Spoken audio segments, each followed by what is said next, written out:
बीते हफ्ते शेयर बाजार में करेक्शन और रिकवरी का दौर चला। दुनिया भर के सेंट्रल बैंकों की ओर से पॉलिसी रेट पर डिसीजंस आए, जिससे बाजार में एक बढ़िया माहौल दिखा। होली के पहले अपने शेयर मार्केट में भी कई तरह के रंग दिखाई दिए। तो चलिए मार्केट रैप में रिकैप कर लेते हैं बीते हफ्ते के मार्केट ट्रिगर्स और अगले हफ्ते का आउटलुक।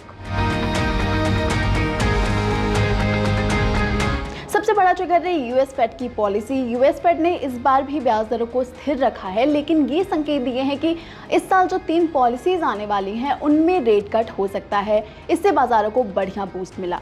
बीते हफ्ते वॉल स्ट्रीट रिकॉर्ड हाई पर पहुंच गया था। यूएस मार्केट्स वैसे भी लगातार कई सेशन से अच्छी तेजी दर्ज कर रहे थे। डाउ, नेस्डेक और S&P 500 ने अपना नया लाइफ टाइम हाई छुआ।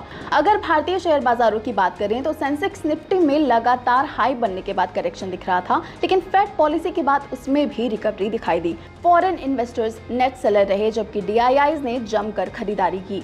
ऑल्दो एक्सेंचर के रेवेन्यू गाइडेंस से IT शेयरों का मूड खराब होता दिखाई दिया। कंपनी ने कमजोर आउटलुक दिया है, जिसके बाद इसके शेयरों में सीधे 9% की गिरावट दर्ज हुई थी और इसके चलते अपने यहाँ भी IT शेयरों में बिकवाली दर्ज हुई।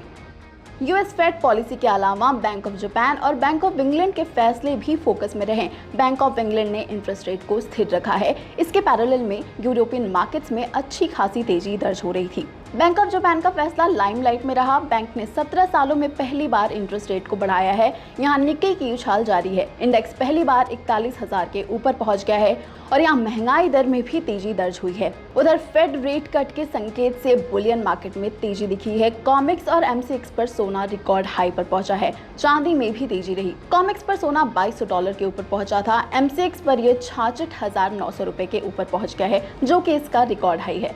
बॉन्ड यील्ड 4.2% के आसपास है और डॉलर इंडेक्स 104 के करीब चल रहा है। अगर अगले हफ्ते के आउटलुक की बात करें तो अगला हफ्ता कारोबारी लिहाज से छोटा रहने वाला है। सोमवार और शुक्रवार को होली और गुड फ्राइडे के चलते बाजार में छुट्टी रहेगी। अगले हफ्ते मंथली एक्सपायरी भी रहेगी, तो एक्शन उस लिहाज से देखने को मिल सकता है। इसके अलावा मेन ट्रिगर्स में ग्लोबल मार्केट के क्यूज रहेंगे। ग्लोबल बाजारों में लगातार तेजी जारी है, जिससे भारतीय शेयर बाजारों में भी मूवमेंट रह सकता है। इसके अलावा सेंट्रल बैंकों का पॉजिटिव आउटलुक बड़ा फैक्टर रह सकता है बाजार के लिए। इसके साथ बॉन्ड यील्ड, क्रूड और डॉलर इंडेक्स पर भी नजर रखेंगे। फिलहाल आज के लिए इतना ही। आप होली की तैयारियां करें। बिजनेस और बाजार की तमाम खबरें हम देते रहेंगे। हमारी तरफ से आपको होली की ढेरों शुभकामनाएं।